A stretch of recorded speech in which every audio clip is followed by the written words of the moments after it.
G'day guys, welcome back to another episode of Motorsport Republica with a very, very special guest, Australia's fastest ever road racer, Cam Donald. How you doing, mate? Very well, thank you. Thanks for having me on. Thank you for coming on. No, I appreciate it. We've been trying to do this for a while and have you on. So We have, and you're only just up the road, so there's no excuse really. Yeah. It's pretty easy, half an hour, so perfect. Well, we've travelled long and far around Australia for stuff, but it's nice and easy. You're local to Yep. us, so makes it good. All you got to do is just battle the cold tonight and you're good. It's certainly, it's a cold time of year. I would normally ride the bike, but no, I took the soft option and jumped in the car tonight. That's fair enough. Don't blame you. What are you riding? Usually I've got a Triumph 765 Street Triple, and I've also got a Harley, a Dyna. I really like that. Easy to ride slow, the Harley on the road, which is good to keep the license. Yeah, it makes life a lot easier, eh? Definitely. So start us out, mate. We wanted to go back on a bit of a journey with you tonight. And how did you get into riding? Was it a young age? Was it a flat track like where a lot of the races have come through? Yep, just Warrandyte, just down the road here. Just grew up, my dad rode, so my grandfather rode bikes. My nan's brother, like my great uncle, rode bikes. They all rode. All they ever talked about was bikes. Most of them did some racing, bit of club racing. They didn't have any money, so they didn't do much. But there was always bikes in the garage.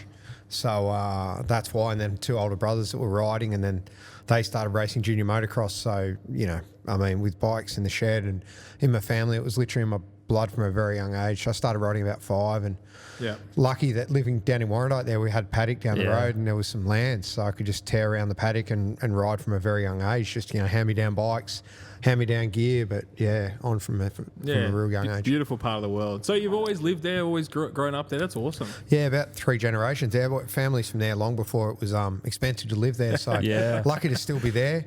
I've ended up taking a lot of my grandfather's block there. So we rebuilt, myself and Kaz, my wife, and we got 2 kids. So we've been there.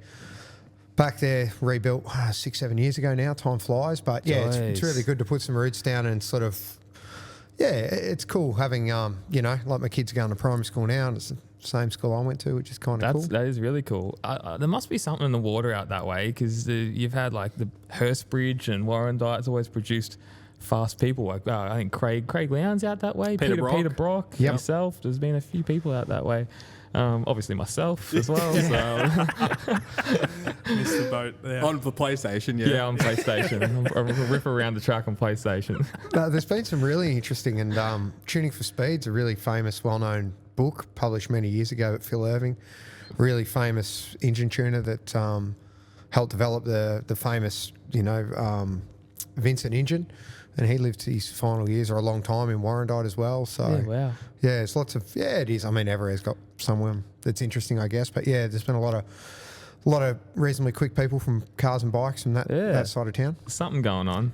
I don't know what it is. Might be the water in the Yarra. What was your first bike? What was your little hand-me-down? What's a little mini bike going around back then? It was a little 78 model RM50. Yeah, right. And back then they were like 5-speed, pretty much the equivalent of a 65 motocrosser now. So brutally angry little thing, little air-cooled. Sure. It was terrifying, actually. But, that was the first bike. So that was really good. And then from there moved up. I think the first bike I ever had that was bought for me was a second-hand XR100, which was brilliant. Yeah. Just a good bike to put a heap of hours on. I don't know how many 1,000 kilometres I did around Warrandyte, whether it be through the river tracks or state parks, or could get away with a lot more then than you could now. But a lot of hours spent on that bike. You must know that place like the back of your hand now. Knew all the getaway routes, that's for sure. From the rangers and the local coppers at the time. But we were always getting chased or getting up to mischief. But we're lucky we could go out the backyard and sort of side saddle it up a road a bit, and then we're straight into. There was quite a few areas of bush that were uninhabited and left alone that we could get away with riding in. So we're really blessed when I look back at having that as kids.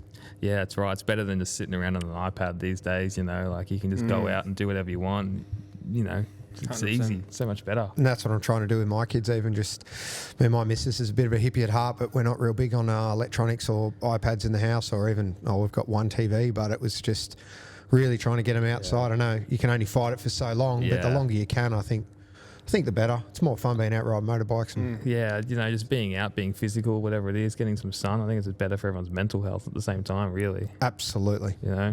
Makes sense. So how did you, I just want to I've always wondered, like, what goes through a Isle of Man TT rider's head? Like, you went over to. Did you go to Europe first? Did you go to the States first? What brought you over there? Well, always wanted to race professionally. And, you know, the dream of MotoGP, I put that out of my head pretty early and realised it just wasn't really an option money-wise anyway, and was sort of looking at trying to get over to the States or maybe the UK. You know, World Superbikes is always where I wanted to ride. And then had the opportunity of racing professionally in Asia, Supersport, which is very competitive. And went over to the UK to do a couple of rounds of British Superbike for a privateer team, which had seen me race at Macau, the Street Grand Prix. So that was my introduction to street racing. And then when I went over there, went to the TT when I was racing BSB and had a look at it. And then it was just one of those things. And I guess growing up in Warrandyte, you know, from long before I had my learners, I was riding on the road. And you know, often Kangaroo Ground Road, King Lake Mountain, for those of you who don't know, some amazing twisty scratching roads on sports bikes. So I just love riding on the road anyway, which is quite unusual for a racer. I mean, most of my teammates and racers I know don't even have their license. Yeah, I was going to say, a lot of them don't, eh? I've always ridden on the road and loved it. So to me, I guess, and when I saw the TT and just the road and the speed, it was something I had to do. It just really, really bit me when I went there. And I guess I'd already had the excitement of racing a real road at Macau, which is a closed public road street race, but closed course, mass start, Armco railing the whole way around. So it's very daunting. And I guess, I don't know, I mean, I wouldn't compare myself to like a free climber or a big wave surfer because, to be honest, I think they're nuts. But it was sort of, there was a purity about not having that safety, not having that runoff area. There was a real beauty about it. I guess the extra danger. It was just an opportunity for me to really push the envelope to a level that I'd never felt on the circuits. Does that make sense? That's crazy. Such a crazy way to look at it, eh? That's why you're doing what you're doing and I'm doing what I'm doing. That's why I sell cars. Now, I need to know, going into Macau, that's your first race. Yes. That must have been extremely daunting. And am I right, you're with a Chinese team at the same time? Yeah, so it was a Chinese team. And I rode a Yamaha. Went in there pretty blind. That was pretty much pre-YouTube kind of day. So, like, you know, I didn't see much of the course. I'd seen a VHS video and then turned up and, it was... Can't even play the PlayStation game, no, like, seriously. No. And, it was daunting to say the least, but I got a buzz out of it. Yeah. I know that first turn at Macau, there's no runoff. It's just a fence. I mean, very fast left-hand kick with about 6 rails of Armco on the outside. Yeah, it's just crazy. I think the Isle of Man course is the pinnacle and it's the craziest, but that's got to be close. It's scary, that place. Well, having raced Macau a few times, I'll tell you, walking to the start from he's normally staying in a high-rise kilometre or so away and walking to the track in the morning. I mean, the feeling in my gut, the knots in my stomach at Macau are more intense than anywhere. I think there's something about being in at least the Isle of Man, you know, there's a bit of country, you see the ocean, but to be in China, having high-rise buildings, Armco, traffic, people everywhere, and a mass start, it's pretty intense. I guess it's so foreign as well. It's just like a different language. Yeah, you probably don't want to end up in hospital there either. As much as anything, you don't know what anyone's saying. I mean, language barrier is a bit of an issue there, but there's something about it. It's very, very full on, that place. What were you riding on then? 600 Supersport, Yamaha R6, yeah. Oh, yeah. So when I first went over there, they used to run Superbike and Supersport. Yeah. They ran both, and they ran them in a combined grid, and you just finished where you finished. So I think the first time I won Supersport, and I was 11th overall or something like that, but that's the way it ran. But they dropped Supersport out of it after a couple of years, and then it was just, which it is now, just Superbike. Yeah. Geez, that's interesting, riding 600s and thousands. Like, I guess you'd be passing thousands on the inside and getting blitzed on the straight. It was a nightmare because the back of the track is very technical. Yeah. So the 600 was good. And I remember I raced Supersport there a couple of years, and I think another year, you know, we're up in the top 10 in Supersport, and it was a nightmare. Like, you're battling with trying to keep your competition away and getting, held up through the turns, and then... But that's just, it's crazy enough as it is without doing that. Yeah, it just seems like it adds another unnecessary dynamic to the race. It does, you could just do 2 separate races and it would have been a bit more simpler, but Chinese, I suppose. It's different. I mean, it's still going and it's going well. I watched the race though. I'm a big 4-wheel fan. Yes. And I watched the F3s go around there, and like, Oh, it's just, it's crazy. And that, like the last corner, there's that huge, remember that huge accident? There was a massive accident where, I think it was Sheila racing, wasn't it? She went flying through. She lost the rear and then she went backwards into the barrier and like on that, it was just crazy. And I couldn't imagine riding bikes around there. No, it's got that hairpin that that's right. Because the first time I was there when they bought an F1 car over. I can't remember whose it was. It was one from the back of the field at the time, and I think it was Eddie Jordan's team or something like that at the time. But they went out in the first lap. He didn't make that hairpin, was so tight, and touched the brake and shunted the wall. And they were only a couple of pit bays down from us to win there, and they were changing the under tray. And like they were saying, that was worth 20,000 pounds at the time or something, just that piece. But I think the first flying lap, the test driver took, honestly, I think it was like 10 seconds off the outright F3 lap record on the first flying lap. Just gave you an indication of how fast F1 cars were, but it was still really wild to see an F1 car go around there. Yeah, that's wild. That's really cool. You also jumped in, did a bit of Northwest 200. Yep, Northwest, it's arguably the biggest sporting event in Ireland as a whole. Huge event. Another one like 5-6 miles, public roads. Pretty gnarly. Yeah, really, really long straights. Like the straight there's, one of the longest straights. It's ridiculous, like 1.5 miles long. You can slipstream someone, get slipstream back, slipstream them again before you're on the brakes. So, talk about braking late. That's some really hairy moments around there. But it's an interesting one. But it's always 2 weeks before the TT, so it's a tough one because as much as you want to push, and like 2007 with Centenary TT, and I crashed there and had a nasty collarbone break and had to miss the TT. So it's one of those ones where you want to, once you're there, you're racing, so you're not thinking about it, but you want to get out in one piece because you got the TT 2 weeks later. Yeah, that's right. What was it like coming back through that injury as well? Like you said, it was pretty gnarly. Yeah, that was, it was just shit really, because it cost me the TT and Centenary TT, and my mum, she was coming over with some other family. My dad was coming over. None of them had ever been to the TT. Have never been since. And that was the 1 year they all came for the Centenary. My best mate came over that I grew up riding and racing with, and I ended up being on the hedge.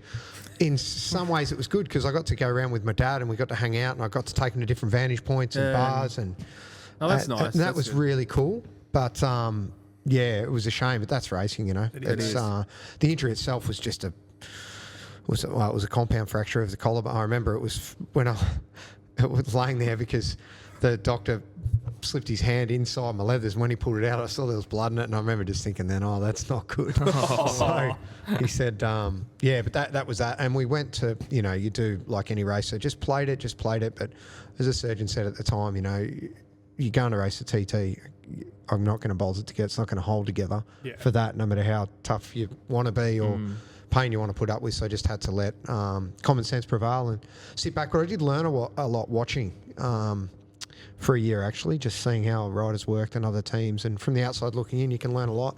And I tell that now when I see young riders like Nathan Harrison's an up-and-comer riding for Honda over there. And last year, he got signed factory Honda for only second year at the TT and then got hurt.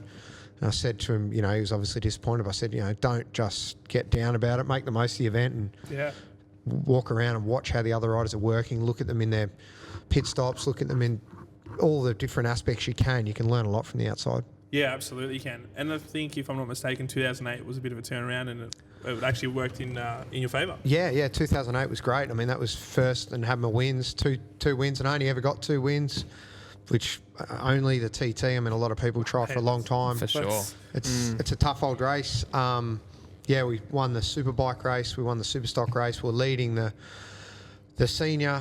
We had a mechanical failure with the bike, but we limped home in second, which was still great to get the overall win, the Joey Dunlop Trophy. So that was brilliant. I've led a couple of races convincingly and had mechanical issues. I've led a race, had a convincing lead, and a race got stopped. Red flags, but that was because another rider lost their life. So you're sitting there thinking, poor me, and it sort of brings it back into perspective quite quickly. And we had a half a dozen second places, and it's just such a tough place. It's so hard on your body. It's so hard on the bike. So much has to go right to get a result there.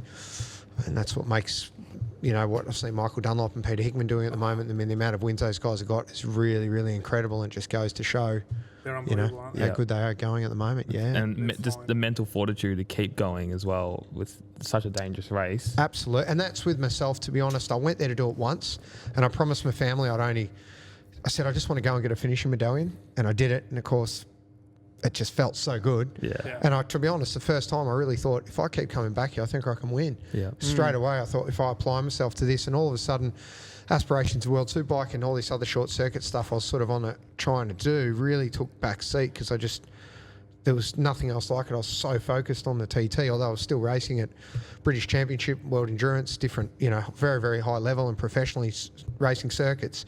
To me, it was really just a grounding for the TT. And then I went back and then I got my win. And then I thought once I won, I'll walk away. I always wanted to walk away sort of at the top of my game, if you like. But once it gets you and then you go back and you have seconds and then you change teams and it's just, but I also knew that if I kept rolling the dice, it was going to bite me. So I did it 10 years and I thought that's enough. Yeah, I did. And I've often talked about the last time I did it, I had a couple of catastrophic engine failures in practice week. And it was really that last one, that third breakdown and, major rod through the front and the back of a Fireblade superbike engine at really high speed. And I just sort of sat there, afterwards and just thought, I'm kind of done with this. That's fair enough. I always have this conversation with the boys. I'm like, what just gets them back the next year? It must just, like you said before, it must just take you and just you want to go back every year and it's like Christmas. There's the law of diminishing returns. You do the same thing twice, you never get the same buzz. Whatever that is. They talk about it with, people that take drugs, people that do lots of stuff to get a buzz. But I don't know. I haven't found that at the TT. Not that I've probably compared it to any other extreme sports because it's always been bikes for me. But, short circuit racing's amazing and I love it passionately and I love doing it. It's very exciting. But there's something about the TT when you're out there just racing the clock, you're on your own. 67-kilometre course, 260 corners. So much can go wrong. There's so much you have to get right. That pressure on yourself as a rider, it's just... To me, it's so exciting, and the race changes depending on the conditions on your bike. Yeah, there's so much to me every time you go out. It is just, to be honest, when I say it got better, it just got more exciting, and then it got worse because 3 months before I was going overseas, I was already wound up like a spring, because it just, I was only going there to do one thing, and that was win. I was never ever going to go there to make up the numbers. Yeah. So that pressure you put on yourself, and you're quite prepared to die to win a race. And I say that now, and I think, I get chills, but I was at the time. No heroics. That was the job. So, what are we talking about? The passion. That's what gets you back. Yeah. You can see it right now. Yeah, you can see it in how you're talking right now. Got You're a little bit scared, Yeah. Ready to punch a wall or something. It's so far. And that's the way you have to be. Yeah. That's the way you have to be. Going back to mechanicals, I was actually going to ask you this. Every time I watch it, there's always mechanicals. Yep. And is it just because the bikes are just work so hard for so long that there's just always going to be failure? Because you watch short circuit racing, you don't see it that often, but it seems like this street racing, there's heaps and heaps of mechanicals. Yep, it's just bumps and jumps.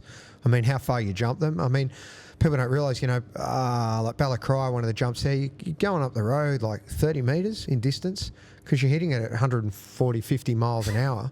So, you might only be a couple of foot off the ground, but not to mention all the, not quite potholes, but there's some pretty big bumps. And I remember when I did the parade lap on the MotoGP bike, was celebrating Suzuki 50 years in Grand Prix. Their first Grand Prix was the Isle of Man. So did a parade lap in 2010 or whenever it was. The footage from that is incredible, by the way. Yeah. It's incredible. Kind of didn't wave to the crowd. I thought, got to ride a MotoGP bike, so I wasn't going to hang around. But a couple of things fell off. They said, did I just see a red light in the dash? And I did, but I said no, because I wasn't going to slow down because I thought I don't want to stop. But one of the potentiometers, suspension potentiometers broke, and there was a couple of other things came loose. So, people ask me about that. How would a MotoGP bike go around the Isle of Man? I said, you'd smash a lap record on it, but you'd have to beef it up to finish. I remember seeing the thing, it was Caparossi's bike at the time on the bench. I think it was in his final year of GP or one of them, but even the suspension linkages are, probably a third of the thickness of like a production bike.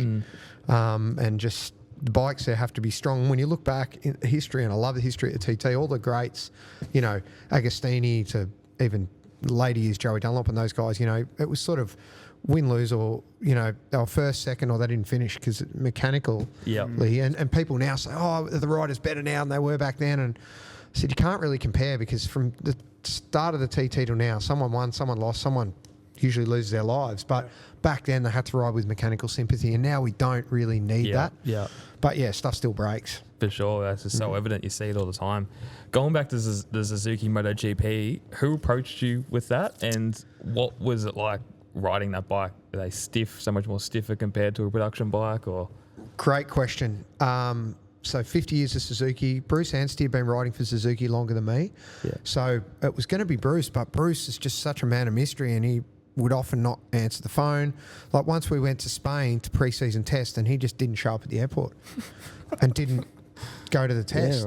But then we went to the first race at the Northwest, and the first race of the weekend, he finished second, and I wasn't on the podium. So that's what you're up against. Like Bruce was a freak. He's a dear friend, and I only just caught up with him at the TT this year. Haven't seen him for years.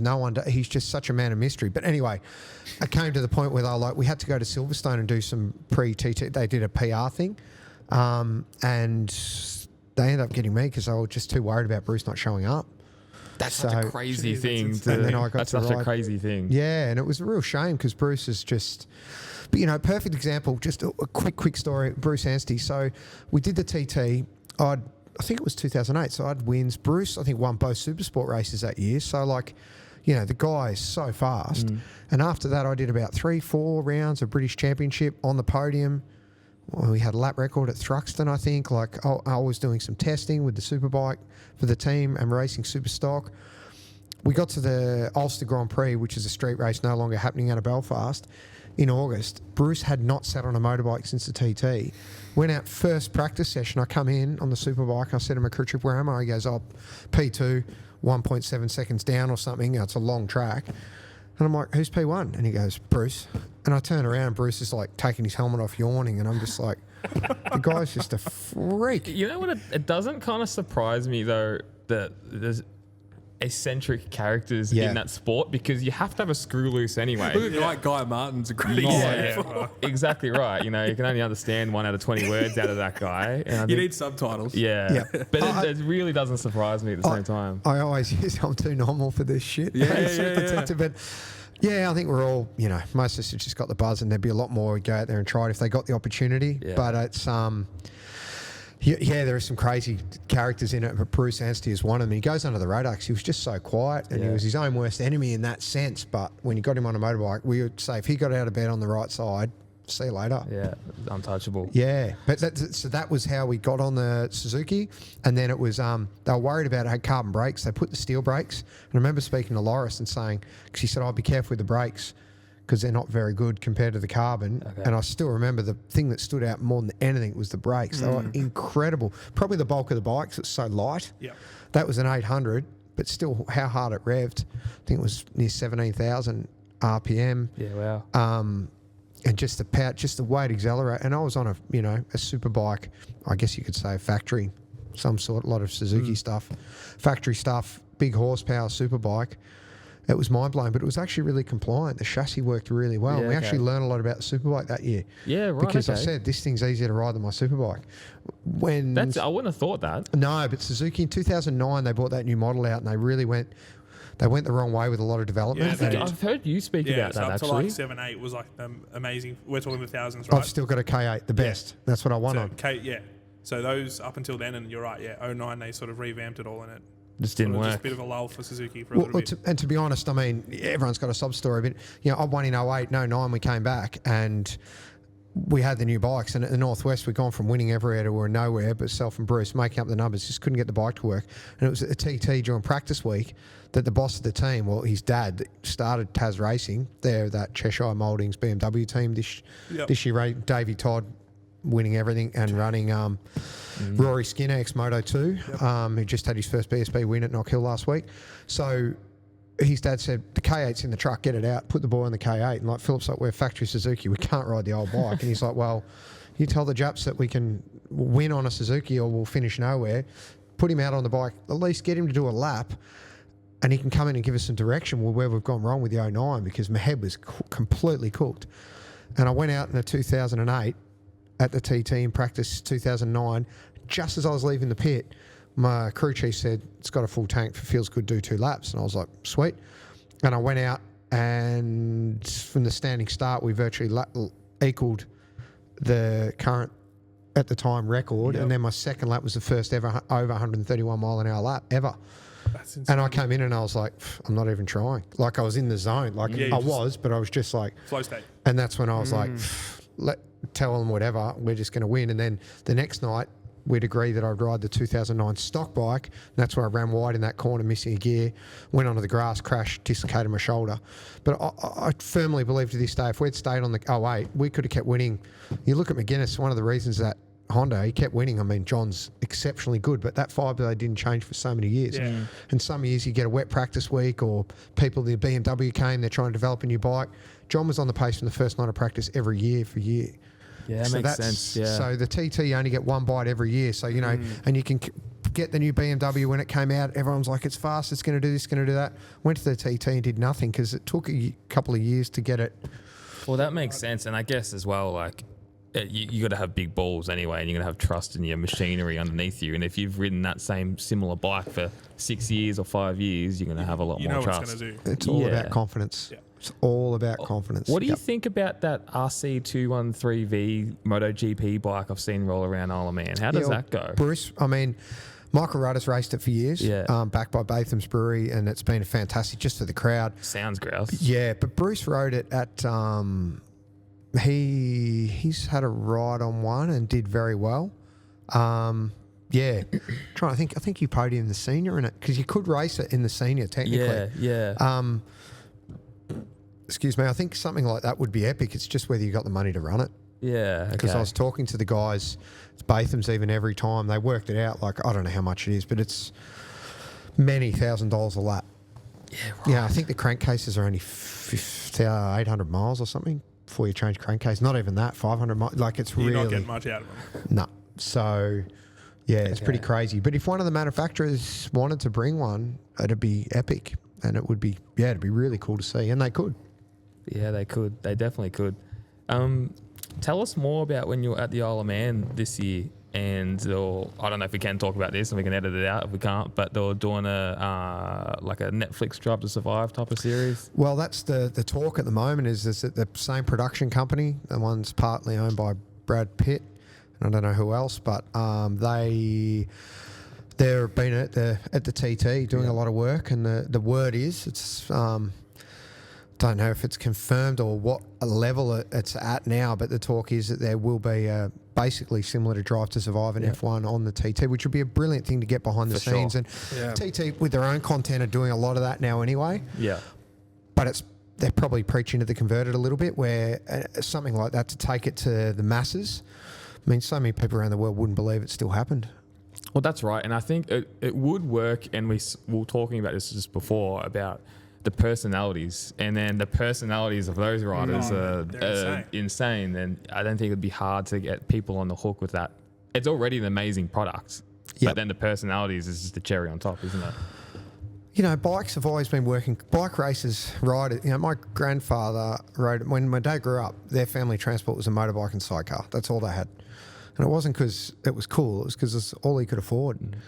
Bikes have always been working class. I see it now, even when I've gone and ridden at, Festival of Speed at Goodwood. You know, you're there and the car people, the bike people, it's, the bike people that are there are wealthy. The car, it's like vulgar wealth. Like it's just, and the same when I've been lucky enough to race at the Revival, I've been lucky enough to ride some really special bikes, but some of these car guys that own cars and stuff there, it's just so, and I think still bike people are still a little bit more down to earth in some ways. Nothing against car people. So, and especially, because there's not a lot of money in it at the TT. You're there because you love it. Yeah.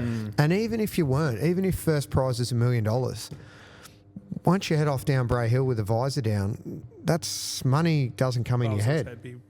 I don't think anything could make you hold that throttle open. Yeah, I think you're right. Maybe you go through one corner faster because there was $1 million on the other side, but to keep it together for a race that's an hour and a half long, nearly an hour and 45 minutes, on a superbike averaging over 200 kilometres an hour average, for 1 hour 45. It's unbelievable, So- isn't it? It's a long time to concentrate, isn't it? Yeah, Yeah, true. it is. That's true. Like, just to be on it for that long, I mean, that's pinnacle, I think, of motorsport right there. Your head feels like a marshmallow. Like when you've done the 2 weeks, physically, you're beat up, you're destroyed. Like your chest is bruised, your neck, because you spend so much time with your head above the screen at high speed, just because of the nature of the track and trying to look ahead, and because you're wrestling the bloody thing half the time around there anyway. And then that level of concentration, people always say, how do you concentrate? How do you not make mistakes? And I always say the same thing, because you can't. yeah. Without being funny you about can't it, afford to. Yeah. you will. There's not an option of making a mistake, And I guess it's like, I'm fascinated by some of those movies recently with those guys doing those free climbing. There's been a few epic ones. Yeah. Just, oh man, they get you in, the emotion, the intensity, but I get it. Yeah. Although, no way, but I understand why they want to just test themselves to that point. And too, Australia, there was a time when we were young and free and loose and wild, and now we're just so wrapped in cotton wool that even more so now to think that the TT still goes on. It's just, for how long, I don't know. It seems to be going from strength to strength. Yeah, it's just absolutely. so good in this day and age where we're so bloody It's a breath of protected fresh from air. ourselves. Yeah. It's just awesome. Yeah. Can you tell I'm passionate about it? Absolutely, I love Yeah. it. It's so You're good. not getting a word in, boys. No, Sorry. that's the whole aim. Trust me, people don't want to listen to us in this podcast. Absolutely right. How long does it take to learn the track? How many years? When I went there, they said it's a 3-year apprenticeship. 1 year to work out which way it goes, 2nd year to build speed, and a 3rd year to even think about getting a result. Yeah. I'd agree with that. We've had some exceptional riders there, like Glenn Irwin, that's been British Superbike champion. He can ride. Just missed out on another championship last year, carrying the number 2 plate on the PBR racing Ducati at the moment. Yeah, he went there as a newcomer with factory Honda, first time, and he did over 130 mile an hour, and his first time there was incredible. Wow. But he didn't go back. Okay. And I've spoken to him, and he's a hell of a nice guy, and he wears his heart on his sleeve. He's very. I'll never forget. He said, "I love the TT. I love my family more. I got young kids. It's just not for there me. you go. But it might be later." And I was like, "Whoa!" And I was like, "Did you have any moments?" He was like, "A few, enough to realise that Enough it to was." think about it. Yeah, and I mean that's a rider at an elite level, but there's been other riders at very high level go on there and just, I've seen people leave at the end of practice. Really? Yeah. Yeah, So, right. Shit. it's just say it's not for me. That's full on, isn't it? So yeah, I'm sure people often said, Rossi's come and done a parade lap, and how do you think he'd go if he wanted to race here? And when he was in his prime, if he wanted to do it, he'd probably smoke everyone. But you got to want to do it. But yeah, back to the question. I think a couple of years. When I look back, the 2nd year I raced there, which was my first year on a superbike, I went there in 600 only. Came back in 06 and rode an ex-Team Honda superbike, which is a real good bike. And I finished 2nd in the senior that year to John. I actually broke the lap record mid-race. He broke it again to beat me. But when I look back, I think that's probably my proudest ever result at the TT, more so than my wins in my 2nd year, because I was, taking a lot of chances and I was still so new to it. Yeah. But you never stop learning, You think you know it, and then you pass a rider in a section because you've never been on that bit of road, and you'll hit a bump or you'll find out there's no grip. Like, it's such a big course. You never stop learning. And that's the thing you've got to... it takes time to do your apprenticeship, and then in perfect conditions, but then when it's wet, where it holds dampness. When it's sunny, where it gets you sun glare. Yeah. When it's windy, what corners it. Yeah, where it's come through. You want to hear it? You can edit this out, so I'll tell you this story because this is one I don't think I've told many people. Keep talking. So this is the kind of thing you're up against. Can't remember the year. It was a wet super sport race. They started us with really damp patches. I don't think they'll start a race again like that. Okay. I think there've been several delays, so they're under pressure to get it racing. Sitting up in the start line, 67 kilometres a lap, 4 laps, no siding lap, no warm-up lap. That's wild to me. That's- Hey, you don't know what are you heading yourself into? And that's the other, you guys, crazy. You do a track day, you do a lap or two just to, To warm up, get a feel for it. even you're racing a club race, you Preston, Hartwell Club, whatever, you're down at Phillip Island, you get a 10-minute warm-up Sunday morning. Yeah. Then Just get your mind into You get it. a siding lap to go It's around to the life or grid. death. That's right. TT, 200 and whatever plus at the tyre horsepower, shiny tyres, full tank, brimmed to the neck. They wheel it up on the start line when it's in the sunshine. The fuel starts coming out the overflow into the belly pan.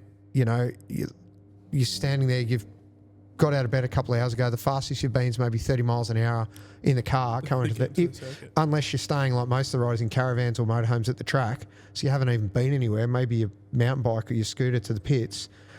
And when the starter, you roll up in single file 10 seconds apart, the last 5 bikes to the start line, then you move through what they call no man's land. So your mechanics, no one goes through that gate, and just 5 bikes, then 4, then 3, then 2, then you.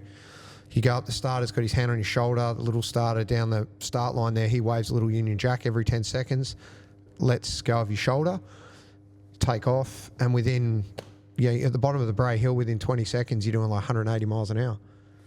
Just no warm up, nothing. No sighting lap. The no sighting lap is crazy. Yep. Like, you don't know what you're getting. You don't know if there's a branch on the road. You don't know any like. So then we're going out in this wet super sport race or damp, and they've got water and Carramore, damp patches at Governor's Dip, like all names, because it might be corner 147, corner 209, and it's just like I can't even remember where half these places are. Like I know the track intimately, but I don't know the names. So you're just like, okay, and you go out there, and if you want to win, you can't hang around. And actually, Michael and William Dunlop then were just gone out on their own. But I was on road with Keith Moore and John McGuinness. There was 3 of us really close on road, and came through this Union Mills on the first lap. It's about 3 miles in, and there was a lack of adhesion flags up, and there was quite some damp patches. Anyway, came through. Lap 2, come through, same flags. There'd been another shower of rain, so the track was like triple as wet. And Keith Moore, when I came through at a massive moment, I looked over my shoulder, and the guys were gone, and I was like, oh. So Keith Moore had crashed. Lucky he'd lost it, and he'd gone up the middle of the road himself, so he was unhurt. About 5 minutes later, the whole race got red flagged. Yeah. So they stopped the race at marshal points and stop all the riders around the track to neutralise the course. So I pull in, McGuinness pulls in, and I'm like, where were you? And he goes, I came through. And I said, did you? What? He said, Keith's crashed, but he was already on his feet when I went through. So what happened to you? He said, I just rolled off before Union Mills. And I'm like, what, just before we hit that damn patch? He said, yeah. I said, why? And he goes, when you go through that valley there, they grow garlic near there, and just when it's just rain, the garlic always smells really strong, and I thought it was stronger on the second lap than the first, so I rolled it. And to this day, I'm like, nah. That's fucked up. And I'm just looking him in the eye, and I'm like, John, no, you shit him. And he's like, I rolled off, didn't I? And I'm just like, wow. Like, without being rude, I mean, I think someone could take a turd on my fuel tank and I wouldn't smell it racing around the TT. Like, I'm that in the zone. And then he's telling me he smelled garlic, so he's rolled off the throttle, and I'm like, how are you meant to beat that? Like, that's wild. So that's the kind. And to this day, I still don't know. But all I know is he did roll off, didn't he? And that's experience. To the utmost. And that's what I tell now. Get to work with some younger riders at the TT. I always try to pass on as much knowledge as I can. That's one thing about TT riders. We'll pass on. Yeah. There's a camaraderie. Quite often we'll be on the start line before you head out. You look at each other in the eyes, you say, I'll see you in 4 laps, I'll see you in 6 laps. Like, you don't get that in the circuits. Nah, for sure. No way. Because everyone knows what's on the line. But yes, so that's what you're up against with learning. Jeez. And now the young guys coming up against Dunlop and Hickman and Dean Harrison, the young guys, there's some really fast riders coming through, but not only have they got to ride as fast, they've got to gain that knowledge. It takes time. Absolutely. This might be a silly question. The guys that come from track and then go do that, do you think they have to adapt their riding style, or did you ever have to adapt your riding style? Yeah, definitely. You ride differently, sort of the same but different. I don't know, maybe you could compare it to motocross or supercross. Yep. You'll get guys that are really at the same, well, it's the same, isn't it? It's dirt and there's jumps. Well, yeah, but no. So, I mean, look at Chad Reed, epic supercross, AMA motocross, he probably wasn't as dominant. Yep. Or he wasn't, but that's probably because his focus was on that, but it's the same, but different. And there's times, Pete Hickman's was winning races in British Championship. He's having not a great run at the moment. Neither's Brooksy, but we know what those guys are capable of. It's not to say one's better or worse. I just think it's where your focus is. But definitely at the end of the day, I think the more short circuit racing you can do at that high level, at the end of the day, you're sliding a motorbike on 2 tyres, you're locking the front brake, you're there's nothing that makes up for that time. I see Michael Dunlop this year, he did Le Mans. There's a good reason for that. That's massive time in the saddle doing the 24-hour endurance race. Yeah. So you want to be, they all do different racing, but it's all about, it's a little bit like Tour de France, They all off doing different races and stuff, but really, at the end of the day, it's just trying to put the piece of the puzzle together for that one event. Yeah, that's a good analogy. I didn't realise Michael Dunlop did Le Mans 24 Hour. Yeah, he did it this year. Yeah, they finished. I rode for a privateer Superstock Honda team. They did all right. They're a good team.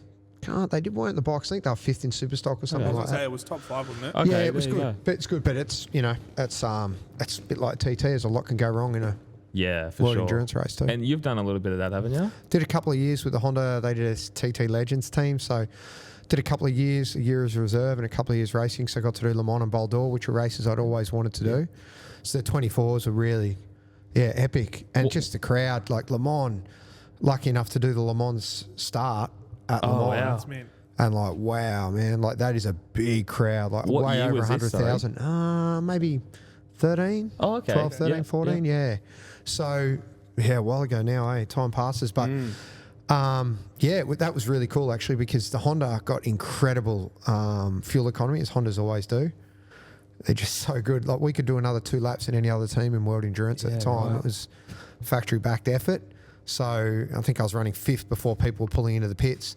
So I was leading, was cool, the pits before the pit stop, which was really cool. I think we ended up 4th, 5th at that. Yeah, we were in top 5 in a couple of the 24s. Nice. So we did well. But the starts. Anyway, I got told I'm going to do the start, and I'm told keep out of the way. The French riders will get. And I'll never forget who whole shot the race in that race was actually Loris Baz. Yeah, right. There you go. And he freaking lap 2 high-sided out of the lead. I'll never forget watching him skid off. It's thinking, typical Loris Baz. and I'm like, it's 24 hours, man. And the team boss had drilled into me, the French, they're all going to crash. They're all going to just keep out of trouble. French, and he was the so French. right. French in front of, way over 100,000. The crowd at Le Mans makes MotoGP look like a club day. Le Mans 24 hour. It's so big. It's like a European Bathurst. It's just full of French bogans. It's insane. You go walking around the paddock, it's terrifying. Like some of the stuff. We've heard it's a pretty serious party down there.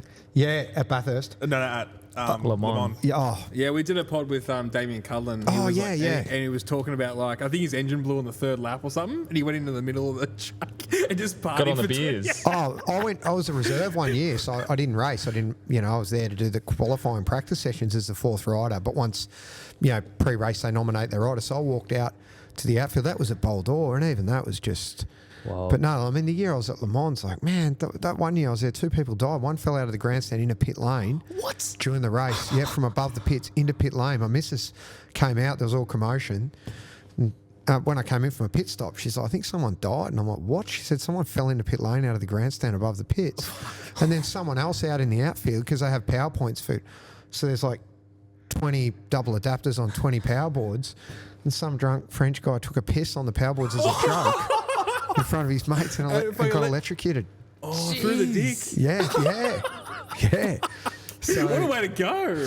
At Le Mans, at the 24-hour race. It's actually not a bad way to go, to be honest. But I'll never forget, so I'm on so we're 5th in qualifying or something, so I'm at the front of the group ready for Le Mans start. Of course, you run to your bike. That's the whole thing why it's called Le Mans start. Your crew chief's holding the fireblade there, and then the French guy in the middle of the track starts doing the countdown from 10 backwards. No shit, that's the first time I'm like, I don't speak French. Seriously, I'm just standing there going, oh my God. It was like a nightmare. Yeah. And then I'm just looking at the guys next to me, waiting for them to twitch. And of course, he lifts the French flag, runs towards you, you run to the bike. But it's so awesome. All you can hear is your heart in your head, beating, and your legs feel like you're wearing concrete boots. Yeah. So are you on the pit lane and the bikes are on the other side? Or? Bikes are against pit wall on pit lane, and then you're running standing from the in front other of the side. grandstand. Gotcha. And the crowd, they just get them in a fever pitch. So you it's still so wild. you still qualify. Yep. And if you're first, your bike's up the front. Correct. Yeah, gotcha. So I think, That's I don't cool. know how many 60 starters or whatever, and it goes down. But yeah, as far as motorsport, just epic. Oh yeah, I mean it's in the obviously the Le Mans 24-hour cars, bikes. It's amazing. Yeah. Got to get there one year. We have to do it. Oh, you do. It sounds incredible. We have to do it one year because it's just Yeah, I mean, we don't get that endurance here as much. It's a shame we did. We had, Bathurst and, we had a whole endurance series here. Winton and Calder. It was a 6 hour, I think, at Calder, and it was quite big, but yeah, it's a shame because it's great racing, but it needs to be very much production based to make it affordable. Yeah, that's it. It's very true. I remember Damo Cullen talking about when he was riding through, it was like a 2 a.m., 3 a.m. stint, and he was just trying to smell for oil because I knew that someone blew the bike up and he was just trying to smell for oil. Not garlic. not garlic. And or you could just smell everyone's sausages, just all the smoke going over and it would burn his eyes. Yeah, it was wild. Oh, and your clothes, and because it smelled like smoke because they get tyres and they burnt tyres in the outfield. It's just this thick smell of burning rubber, haze. It really is like going to war. It's such a crazy. It is a trip. I remember one year we did myself and John McGuinness. Keith Moore had a shoulder injury and he started the race, and with Honda, then you got paid when you raced. So he said he was okay, and like in the first stint, within 20 minutes, his times were dropping off. So myself and John basically rode back to back for the rest of the race for the 24. And that was, it was like a trip. It was such a surreal sleep deprivation. Feeling. How's that? Yeah, it's extreme, and people. It's a fact that I often quote to people is people talk about food and water. You'll die through lack of sleep before you will through lack of food or water. So that's how important sleep is. It's the most important, basic, fundamental thing. It only takes a matter of hours before your judgment and your action time starts slipping measurably by percentages. So it's not natural. And 24 hours starts at 3 p.m. Yeah. So, at 5 o'clock you wake up because you need a pee, and then you're like, oh, I'm starting the 24 hour, or I'm in the... So you're not going back to sleep unless you're Bruce Anstey. So you're just like... You're toey already. Then you do a 1 hour warm up between 3 riders, and then they do open pit lane for like an hour and 90 minutes. So you got French bogans in cut off denim shorts wanting you to sign their posters, and just it's so wacky. But and then you get your leathers on. Then you start. So you're pretty knackered by the time you start. Then it doesn't finish till 3 o'clock the next day. So I know Kaz said a couple of times the nights after in bed, waking up, yelling, kicking around because I've lost the front in a high-speed turn.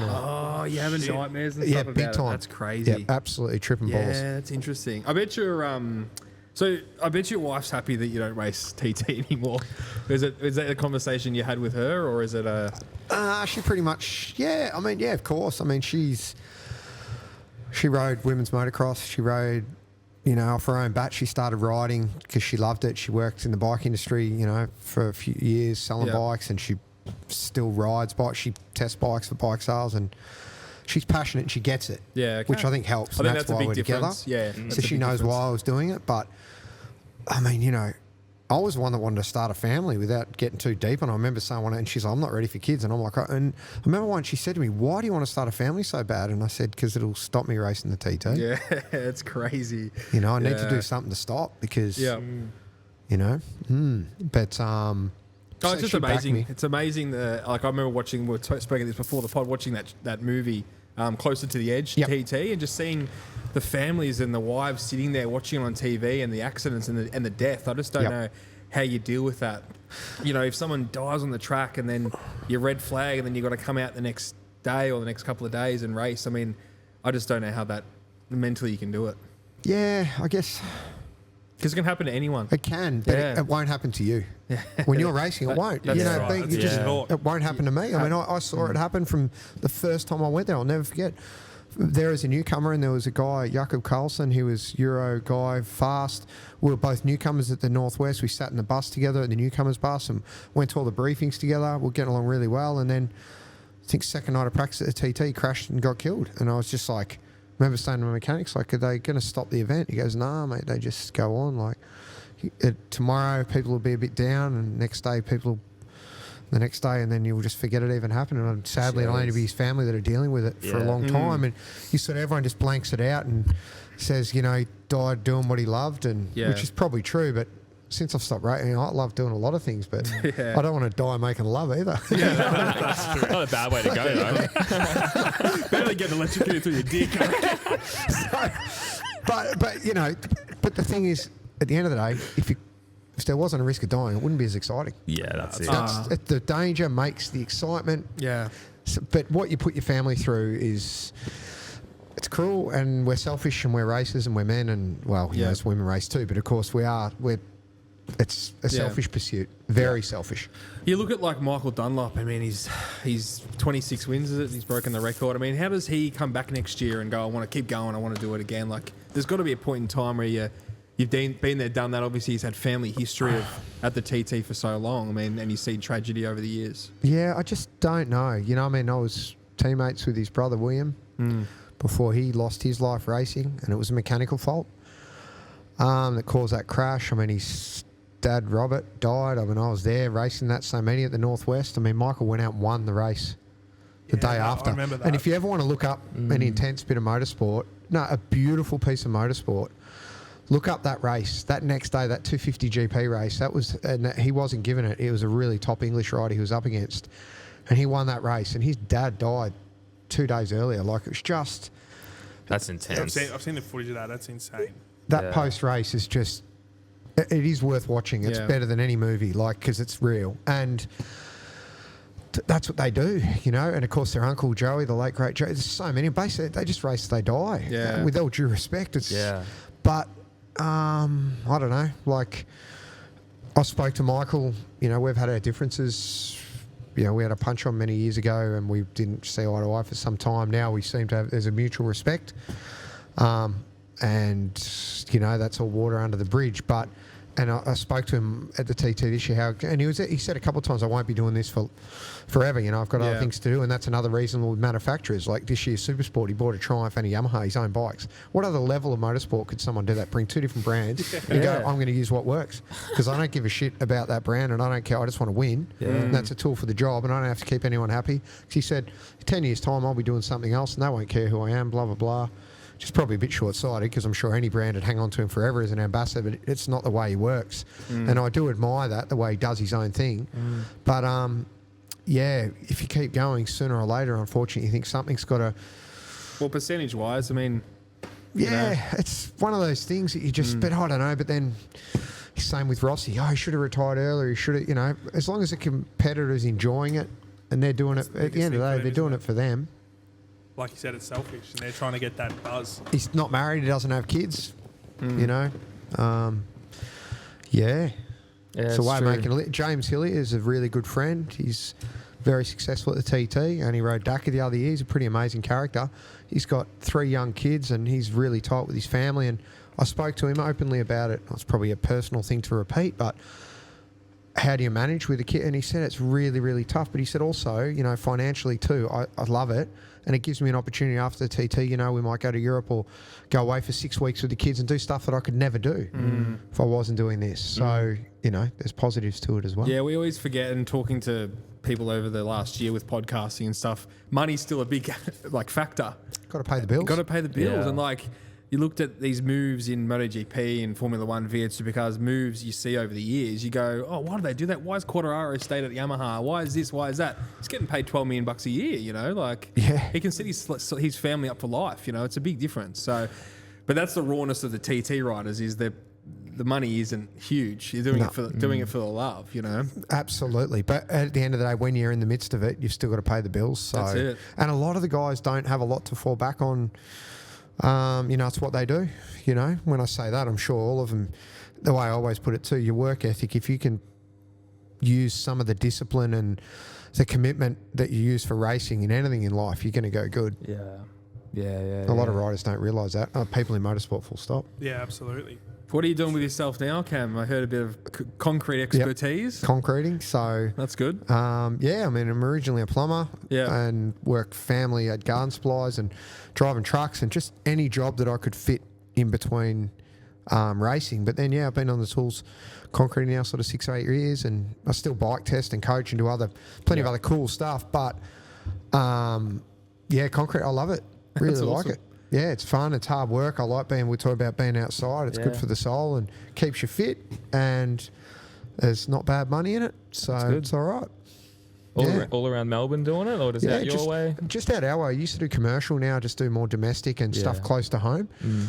So I can, try to pick my kids up from school once a week, and I try to get to the motocross track once a week lately, and stuff like that. It'd be very hard to do work for someone else. So yeah, absolutely. I'm pretty blessed. I work really hard at it. I love concreting. It goes off. It's exciting. Yeah. Like you've got to, it doesn't wait for anyone. So it's not quite as exciting as racing bikes, but there's a lot can go wrong. And I love that. And you're looking at the sky a lot as well. With all the weather. The time, man. All the time. I remember Melbourne. I got my, I should have called you, but I got my driveway done, and it was a bit hot. It was like two degrees hotter than it should have been. And the guy was cursing and crying. And I deal with that. I had to add a bit more water to it. And So anyone listening, if you want a concrete job, give us a... To be honest, at the moment, I've jobbed next Monday just down the road here in Greensboro as someone that used to race. Like, it's just the amount of work through bikes is ridiculous, which is cool because bike people are good people. They want to look after each other. It's good. It's such a tight community. It is, it's huge. You been following the local series? A little bit. I mean, I do. Yeah. I mean, there's a big gap between races at the moment. Crazy. But yeah, I do. And that's another thing I still feel quite passionately about. And I think it'd be good if we brought it back to like just super stock thousands and made it affordable. So maybe. Yeah, I think that's where it needs to go. Or a summer series. And now, interesting because I was talking to Half Beltram, he's the manager of Honda UK, and like he was saying with BSB, he goes, has to go to like super stock. So the manufacturers, we can't afford it. And when you look at, let's look at the Isle of Man. The outright lap record's 136.3, and that was Peter Hickman on a super stock bike. It's the outright record. That was last year's TT? Yep. Yeah. It wasn't even on the super bike. Yeah. So, that was nuts. Everyone was going mental. And as he was saying, British Supers, like, for the money, because we do a thing for the show this year, there's a super bike, 120,000 pounds, whatever, there's a stock bike, 20,000 pounds. Like, it's just, they need to bring it back to 25, 30,000, whatever, your SPs and pretty trick stuff, but bring it back to, fork, internals, shock, brake lines. That's really, and the racing would be just as good. Yeah, you're not going to notice it. We always talk about this. You're not going to notice the difference. Like, no one really cares if there's 2 seconds a lap different as a spectator. And it wouldn't even be a second. Yeah. But at British Superstock, Davey Todd the other day, qualified pole, he would have been P8 in Superbike. And he's running a treaded tyre in there. So just the treaded tyre slick, there's probably another few tenths. Yeah. 100% So there is. they need to do it. And then for Aussies, I would think all of a sudden you'd have, 30, 35 bikes on the grid instead of 20, 25. And that's more of a spectacle. For sure. Definitely. Yeah, there's too much of a gap between the races, like you said, and it's becoming a lot harder for people to get into it. But it seems to be the way that it's going to move forward with the super bikes and the change of GP. Yep. In the capacity there. They're saying that might now come down to more of a like world super stock. Yeah. Well, I think it needs to. Motorsport, it's always going to be expensive, but it needs to be. Yeah, I think it's just, there's no negative in my opinion. No, absolutely. And you're saying you're doing a bit of coaching and stuff as well. Where are you doing that out of? Just here and there. I used to coach quite a bit of adventure stuff for BMW, do some stuff for Triumph, other manufacturers, and just some one-on-one stuff at track days, and just bits and pieces here and there. Just always doing something to keep the eye in as well, and still a lot of bike testing, which is really, really cool. Just to ride the latest and greatest stuff and see what's going on, which is good. Heading up in 2 weeks, I think, to Gold Coast for new Indian launch, their new Scout range, stuff like that. It's a dream job, isn't it? Yeah, that's cool. So it's pretty cool to get to see what's going on, because I ride road and I ride all disciplines, so it's good just to see what's going on. Tell me about this 24-hour crazy motocross thing you're doing. So it's the South Australian 24-hour trial.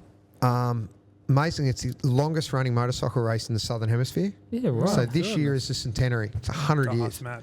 So my dad and my pop used to talk about it. They knew of it back in the day. So it's a 24-hour trial. It's north of the Barossa, up Kapunda or Yadunda in South Australia, sort of middle of nowhere unless you're from out that way. It's a really old school enduro format. So you have a minute. You start off on your minute and you ride transit sections. You allocated a time to do your transit. You pull up to your competitive. When your minute comes up, you do your competitive. So, I looked the other day, the first transit might only be a few kilometres to a private property, and then the first competitive might be, say, 6 kilometres of technical dry creek bed, a few logs, whatever, a bit of a paddock. And then you go back to a transit and then a competitive. Some of the transits are 20 odd Ks, some of the competitives are, 15 kilometres long too. But it basically takes you 6 hours if you're running on time to complete a lap. Wow. And you do 4 laps in a row. No outside assistance at all. No way. So well, you got to you're doing carry it by yourself. Yeah. No way. And your own gear, your own spares. There's 3 pit stops per lap. When I say pit stops, they're an area where you're allowed a box of food and drink, and you're allowed a jerry can of fuel, and you're allowed unlimited air cleaners, everything else. And your boxes are numbered, so they go through the boxes. So if you've got a clutch lever or a jacket or a pair of gloves, you're disqualified straight away. So there's no outside assistance. So it's quite hard to keep to time. So I've done it 3 years, and yeah, I don't know why I'm doing it again. It's so bloody hard. But I want to be part of the centenary and have a crack at the vets class. Really, you worry about just trying to finish, and wherever you finish is a bonus. But it's brutal. It takes you to some pretty dark places at times, you know. But it's yeah. So we're doing that to head off next week. So that's why I've been riding a bit of motocross lately, just to get a bit of grit. 24 hours, no team, just yourself. Yeah. I need to get out. Bro, I didn't realise this thing existed. Like, I didn't think anyone would be crazy enough to do something like that. Completely under the radar. That's and unbelievable. You can follow it online now. There's even live timing, which is a shame because when I first did it, you didn't get the results for almost 2 weeks. Yeah, it took that long to compile. So you come home and That's it's like South Australia for you, by the way. 10 days later, mate rings up, oh, they've posted the results. But it was just like, it was kind of cool because you didn't know where you were during the race, where now, you know, you got people at the pit stop and you see them, they're on the phone and you can say, oh, you know, and it's sort of good, but I guess it's good. You can back off or push harder. I mean, imagine if you finish it and you missed out on the win by 10 seconds. You'd be like, oh, I remember that time I stopped to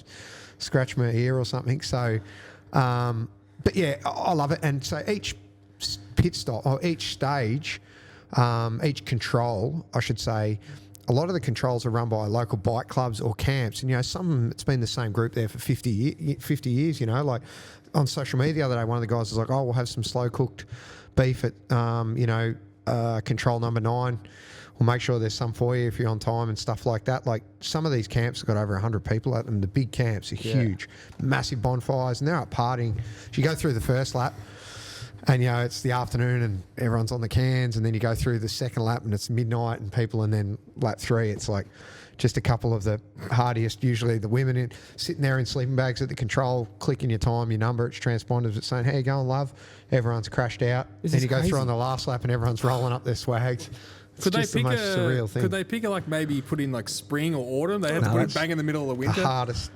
It is the hardest time. So we rode, myself and my best mate Donnie, 2 years ago, we rode Triumph 1200 Tigers as a promotion exercise for Triumph. So it's full enduro, single trail tech. Yeah. And we rode these 1200 adventure, and we rode them there. And it's just a bit more of a challenge. This is mind-boggling. But that craziness. I thought you had a team of 5 when you told me you were doing it. He's doing 5. So, but yeah, like that year, just, I don't know where I was going with that, but we rode over on these Triumphs to do it, but it was, it got to -4. So that was crazy. Like the grass was like, you know, over a metre high on a 45-degree angle, just white, frozen on the side of the track. I remember one section. The logs are wet, icy logs. And you go through your techs, you do your technicals. Say you do a 12, 14K special test, like absolute balls to the wall, flat out. You come out the other side, you're dripping, and then you got a 20K dirt road transit, and you know you're sitting on 100, and it's frost, and because you've been sweating, so that's the hardest part is your gear. Yeah, you're so hot and you're so cold. Yeah. So these technicals, talk me through it. So what type is it? Just full tight single trail hard enduro? Is it many hill climbs? No hill climbs because it's pretty flat country. There's a few hills, little pinches. Yeah. A lot of dry creek beds. So you're dropping in and out of dry creek beds. Yeah. A lot of rocky ones. Like the other year, we were going up when we had the Triumphs up. So a lot of rock ledges. Not on an enduro bike. Nothing that's going to stop you. But when you're pushing hard and real deep pebble rock beds, by the time you get a couple of hundred competitors, a couple of laps through, the ruts are, you know, a couple of feet deep and really. So yeah, it's tough riding. It's all riding that just your average trail rider would get through, but riding it through the middle of the night at speed, it's how's visibility like in the middle of the night with being tired? Like I'm lost for words. The hardest thing is, of course, enduro bikes have got just enough electrical power to run a pissy little light. It's we're doing it easy. Since they brought in EFI, it's so much better. Okay. Before it was like getting stators rewound and trying to get a bit more power out, you know. But even now, like, it was interesting. I've just wired up. I'm riding my own bike. Normally I do it someone else's and do a story on it. But this year, my own gas 250 Enduro 2-stroke. But I've got a headlight from a couple of years ago, and my new one is half the weight and almost double the light, the same power. So technology helps. So the rules are you have to have one road legal high-low headlight, road legal, and you're allowed one single spotlight. So we just run like one driving light. So you make up custom brackets, and there's a bit of work goes, but everyone runs that. But there's still, like, for an enduro bike, it's a bullshit amount of light, which is good. But at speed, you need every bit of more, you know. Yeah. Oh, absolutely. There's no lights on your helmet. You're not allowed that. Do you just get to like 3 a.m, freezing cold, and just think, why am I doing this? Usually before 3. You do. You're just like, why? And I ask that every time, but I'm a sucker for going to punishment. I like it. Yeah. There's something about it. Although, you know, even said to my missus last year, like at the end of lap, she'll chase me around with the kids till near midnight in the four-wheel drive. Like, say, go to different stages. A lot of people do, so they'll watch me come through somewhere or see me at a checkpoint, say good day, or they come up to where I'm refueling, and over the fence they'll yell out, you know, encouragement. It's an adventure for them. I've got a couple of mates. One of my best mates does it. His daughter's same age as ours, so we do it sort of as a family trip too. But I said to my missus last year, don't let me do this again. Don't tell me how shit it is, because I'm dying here. But then it only takes about a week after it's finished, and you're like, oh, I reckon next year They could do that again, eh? I'll try this, I'll improve. So to me, it's just off the radar, the most grassroots. Isn't it? It's just the hundreds of volunteers that sit up all night. It's a religion over there. How many competitors? How many enter? They cap it at 170, but this year it's a centenary, so I think they've got 260. So this year they've got 50 off-road sidecars, and they're full-blown proper motocross sidecars. And that's what I rode last year. I rode sidecar last year just to do something different, but they destroy the track. So this year I'm just like, sidecars go first. I'm like, it's going to be hell. Yeah. Yeah, it'll be good. It'll be fun. I'll post plenty of updates. Yeah, we'll be following it, mate. We'll be following for sure. I seriously did not know something like this existed, Yeah, and most especially people in Australia as well. Like, And it's I thought we're pretty good at keeping our ear to the ground with all this type of stuff. Yeah, but it goes clearly under the not. radar. I did a thing for ADB a few years ago, magazine, you know, because even they said, we got no South Australian content, you know, but it's just one of those things that just goes under the radar. And I think a lot, you know, they're not fussed about it being a big deal. they probably like that, I suppose. It's their big deal. But, and I mean, the top guys there are top, you know, there's some guys that go very well in AORC and all that sort of stuff. So they're the top handful. But then, you know, like the other year, there was a guy starting a few bikes behind me. He's a farmer on an old DT200 Yamaha. He just does one race a year and that's it.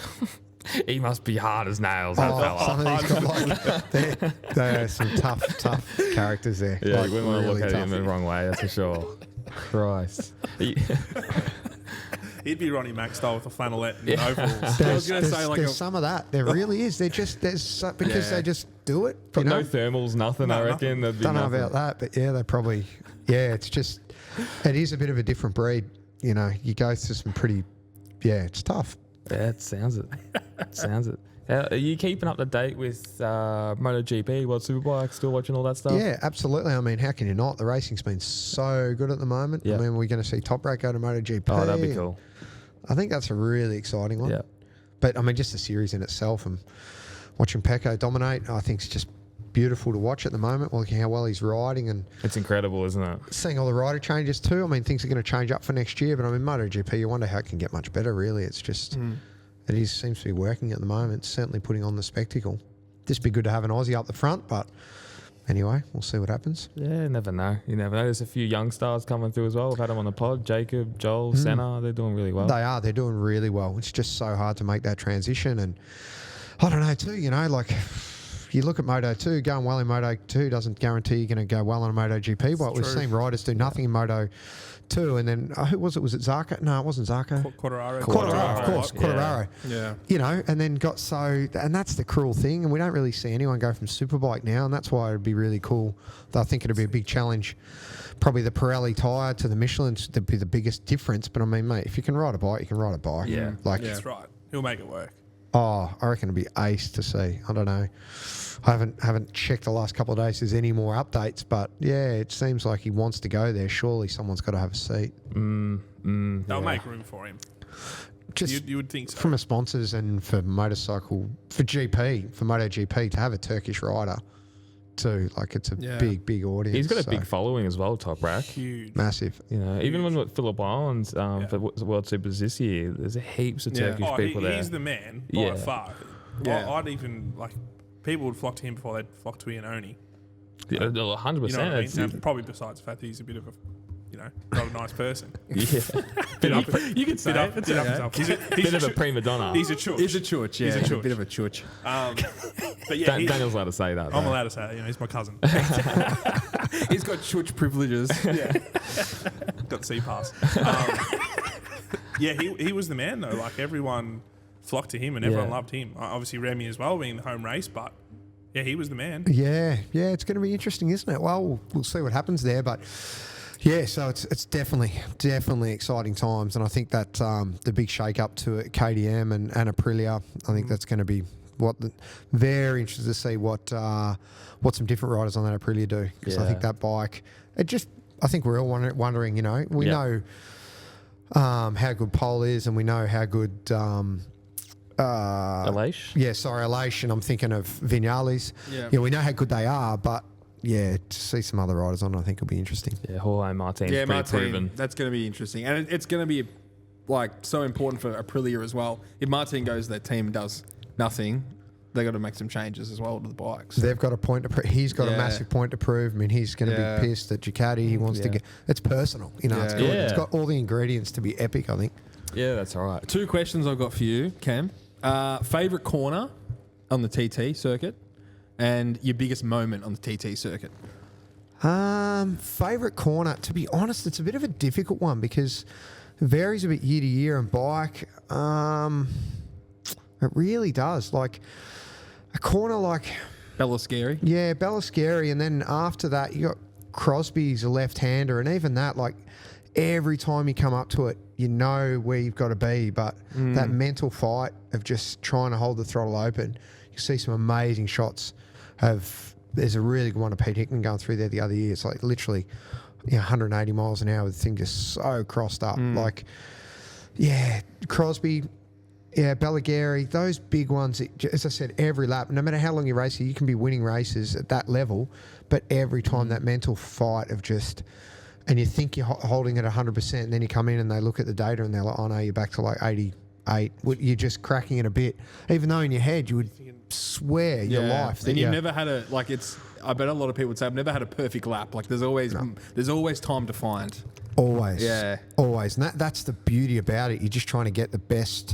And that's why even when you come in, Phillip Island, you come in, the bike's running right, turn 12, or it's understeering here, or where at the TT, it's more about, I just need it to work. Like you need stability. You want it a bit here, a bit there, and it's always a compromise. And I see a lot with lesser experienced riders. Favorite corner and biggest moment. I want to know, like a moment in your career at the TT where you thought, "Oh, that was super close." I reckon the biggest was I was on a Honda and something just didn't feel right, and I was in a race that we should have been. We're definitely in contention for winning, if not a podium. And from lap 1, something felt wrong. It didn't take long. Knew something was wrong, and I ended up pulling up at Ramsey Hairpin and jumping off the bike. And I was looking at the front, and I kicked the calipers, and like I'm looking, I said, grab a bike to a marshal. I'm like, something's wrong. I already know my race results just going down the chute with stopping, but I thought something's wrong. Couldn't see anything. Jumped back on the bike. And I was coming up the mountain mile, and the front just felt really unstable. So I just buried the throttle into, I thought I'll get more weight on the front. So, you're pushing, really fast up the top there, like 280 sort of Ks an hour. And I had a massive wobble the front and ran wide, like right to the white line. And on the outside of the road, it's a really deep gutter into a bank. And I was on the white line. It was really like a proper... light flashes before your eyes kind of thing. But I pulled in and I just said, something's wrong with the bike. I don't know. I think I've lost my nerve. And I was sitting in the truck saying to Kaz, I don't know, something just doesn't feel right. Just don't know. I remember crew chief saying, get that tyre out, get straight down to Dunlop, get it off a rim. Maybe there's something wrong with the tyre or this, that, the other. And then next thing someone calls out Cam, we walk out and the front mudguard, the bolts had snapped off the front. So at speed, the mudguard was lifting up. So you didn't see it. Obviously, you didn't see it. Every time you stopped, the mudguard fell back into place. Of course. And just the whole aerodynamics of the bike would just, And I just think things like that in hindsight, you think, if I buried it into the bank, would have ended up wearing my bloody arsehole as an eye patch. Yeah. And the bike would have been in 200 pieces. And I always think, I wonder if they would have worked out it was a mudguard. They probably thought, you're just pushing it to it, And 100% though. And at the time, they used to think, well, it doesn't matter anyway, But the more you think about it, and that's things like that, the longer you race there, the more that becomes a challenge, the more it eats at you, But, that was without doubt the biggest moment. Yeah. But there's been quite a few. I'm sure. I mean, most of them you blanked Did you ever out. come off? Yeah, only that year when I ran wide on in this grass. So I dislocated my shoulder, which was a shame because it was all to play for, and I wasn't pushing particularly hard on that lap. It was the last night of practice. I'd set the 131 mile an hour lap on Thursday. Superbike race was Saturday. We had a team meeting, and I was like, I don't even want to go out Friday. I don't need to. Just put me on that bike, and they're not going to say which way we went. So confident, and I thought, and it'll do everyone else's head in Friday if I don't go out. I just thought this is just perfect, and then Friday we decided, take the super stock bike out. That race is Monday. Take it out with new brake pads and a chain. Just do one lap, familiarise yourself.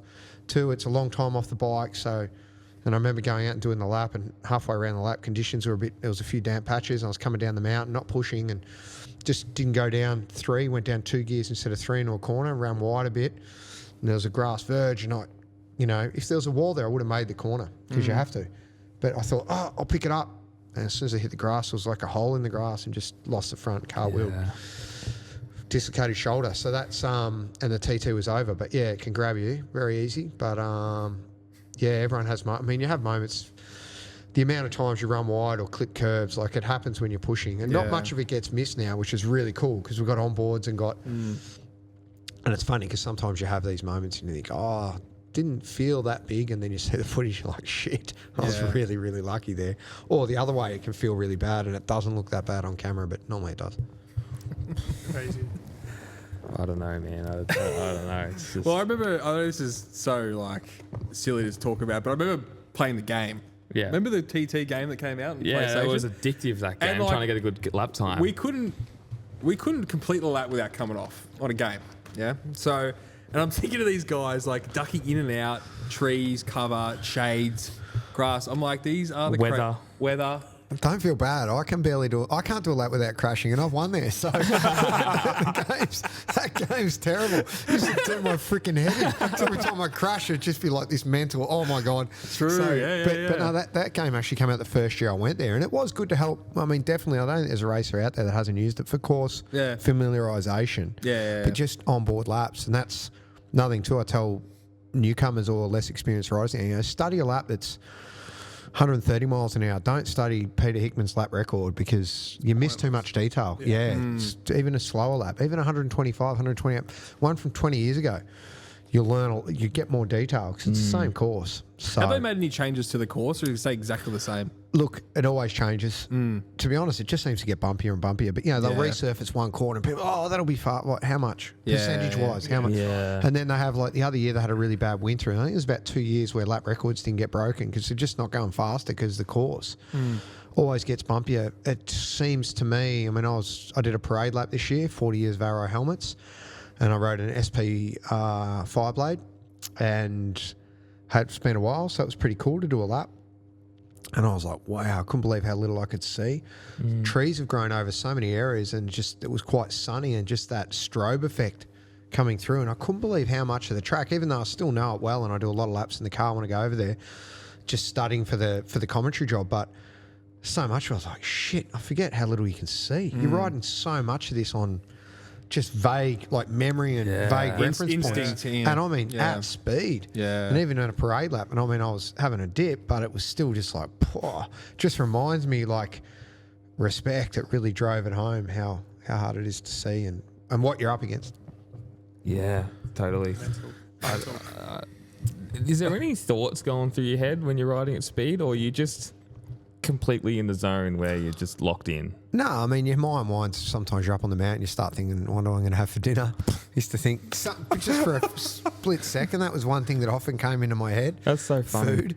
But But no, really just their next section. And, you blow a corner, like you might go a bit wide and you just got to know, just forget that's done, next section. You just really... But you get lost in time, and that's why I'd always get a pit board about half a mile before the pits of what lap, because every 2 laps you come in for fuel and a tyre, depending on the bike, but always for fuel. And you forget, am I on lap 1, lap 2, lap 3? It's so, because you're just so buried in the moment. So, and it was always a real fear of mine. Imagine riding past the pits and then thinking, you're done. Yeah. That's it. So you do get lost, but with your mind, if it starts to wander, you've just got to bring it back to next section. That's a discipline in itself, I reckon. Trying to do that, just bring your mind back into the actual play of it. Superbike, it's like trying to wrestle a rocket. The bike's just so fast. All it wants to do is go straight. You're fighting it around there, and I've had races where the bike's not working the way you want it to. Lap 1. You're dry in the mouth, your hand's already hurting, you're fighting it, and you're just like, I've got to go another 5.5 lap. Like, what? I'm not. So then you're just like, next thing you're on the last lap. Yeah, it must just fly by with the concentration. That's for sure. It takes forever, and all of a sudden you come out of that last corner and you're thinking, thank Christ, this is done, because I am done with this. You just... 145 minutes of just solid concentration. Just, it's crazy. And even the pit stops, they're quick pace, aren't they? Like, it's... Yep. Put the fuel in, out, within, a minute and a half, maybe? Yeah, 40, 50 seconds. That's a cool thing. They use the same gravity. I don't know if they're the same, but it's the gravity-fed Bowsers they've been using for a long time. Yeah. A lot of people ask why, because I want to race at Le Mans. High-speed wheel changes, all captive wheel stuff, in and out, and you couldn't fuel the bike unless everyone's standing back too. Where at the TT, you can fuel while they're working on it. But, World Endurance, you're in and out 10, 12 sec, whatever it is. It's ridiculous. But the TT, they want to slow it down for safety. Yeah. That So makes sense. it takes about 40-odd seconds to get the 20 litres of fuel in. So that takes the pressure off the wheel change. Yeah. Oh, okay, yeah, makes then sense for sure. There's roving scrutineers. So every single pit stop, there's a scrutineer watching, which sometimes not watching too closely. Because one year on the superbike, one of my brake pads fell out the back, and the mechanic just kicked them under the Armco back into the holding area, and he just was screaming at me in the helmet, do not use the back brake, do not use the back brake. I think I finished 2nd or 3rd in the superbike in that race. And I'm like, what? So I did, because when I come in, he was like, you fucking used it. And I was like, of course I did. But all I did was pump the pistons out and just, I realised it wasn't working, but I did the next 2 laps without a back brake, and I used a lot of back brake around there, more to keep the front wheel down, dabbing it. Oh, yeah. But, so that was lucky. But things like that happen, it's racing. It's motorsport. We're running in a potential for, You do anything. Quick thinking mechanic. Yeah. And you're there once a year, it's... That's it. You can be on form. You can lead every test. You can do everything. You can get sick. You can get just one little thing. It's a long time to wait, What's the, you touched on before the camaraderie. What's the camaraderie like at the Isle of Man? And do you have like a wild after party or something after the event's done? A lot of the guys party pretty hard. I can imagine so. Peter Hickman's pretty amazing. Even this year, the guys are saying they saw him at the Monster party at 3 a.m, and the next day's a rest day, but then the day after that, you're racing again. Yeah, right. It takes me 2 weeks to get over 3 a.m. morning these days. But, I was never big for partying. I save that for more the off-season when I come home with my mates. But, you have a few beers. I used to have a few beers, though, even practice, because practice, it's a week of practicing, and they close the roads at 6 at night till 9, because it's daylight till after 10. You finish practice, you debrief, you get back to the house, your accommodation might be 10:30 at night. Only an hour ago, you were doing 300 k's an hour, so I'd have a tin or two of beer or a glass of wine and just watch a bit of TV, which I don't even do at home, and just try to calm down. Okay. So it's a bit more relaxed like that. But when racing's done, you think I'm going to have a big night, but usually you tip in half a dozen pints and you're just destroyed. You literally just fall over. Yeah. So, but there is camaraderie, and the guys said we do look out for each other, and especially when you're staying in the paddock, you're there with those. It's 2-3 weeks really by the time you set up and pack up, so you get to know everyone pretty well. They're like everyone looks out for each other. The girls are amazing too. The partners, if a rider's crashed, it's pretty. It's so full on in so many ways. But everyone really does look out for each other, because you know what's on the line. They're all That's in the cool. same It's boat. good to see in motorsport, you know, because in so others, it's, I guess we talk about prima donnas and rock stars in MotoGP and all that. They just wouldn't survive in that environment. It's too real in some ways, and taking 'Cause that's nothing all they away from know. their ability. 'Cause their ability is incredible. They've just been brought up around that glam and glitz, really. And that's too, even with Aussie riders coming through now, you know, you've got to have a bit of grit. And a lot of riders now I see just don't have that. And that you can teach people to ride and you can get riders that are really, really fast. But that last little bit of, Yeah. you know, See you next Thursday. that's exactly what I was about to say. Yeah. Yeah. You can't teach it. Yeah, you can't, you know, and if Got it's it not already there, and and I've worked a lot, you know, when I raced in Asia, some really good talent over there, especially on smaller bikes. But when they get on the bigger bikes, they really seem to struggle. 600s, but thousands especially, and it's just that missing piece. And I don't know, a lot of it's just scary. you know? Yeah, and that sets apart the guys that go on and win those championships and really dominate. Yep, absolutely, absolutely. And then, because natural ability only take you so far, and you've still got to, you know, say yourself and say, you know, you got to want it. You got to want it more than the next guy. It's very true. Like we speak about it all the time, but you see world champions in all disciplines. Not just motorsport, but motorsport especially. You look at how ruthless Rossi, Marquez, Schumacher, Verstappen. Verstappen on the weekend. Yeah, they've all got a massive load of CUNT in them, and that's just how it is. Yeah, and it doesn't mean you don't have to be a nice guy. I mean, I always think I've got along with everyone, and you know, Rossi is always a nice guy. You don't have to be, you know, nasty, but you know, there's a time when you got to do the job, and you got to do the job. White line fever. Yeah. It's pretty much what it is, eh? It is. The helmet goes on. Yeah, That's it. Yep, and it's still, once that's in your blood. I mean, I've lost a lot of drive. You know, I'm happy now to go.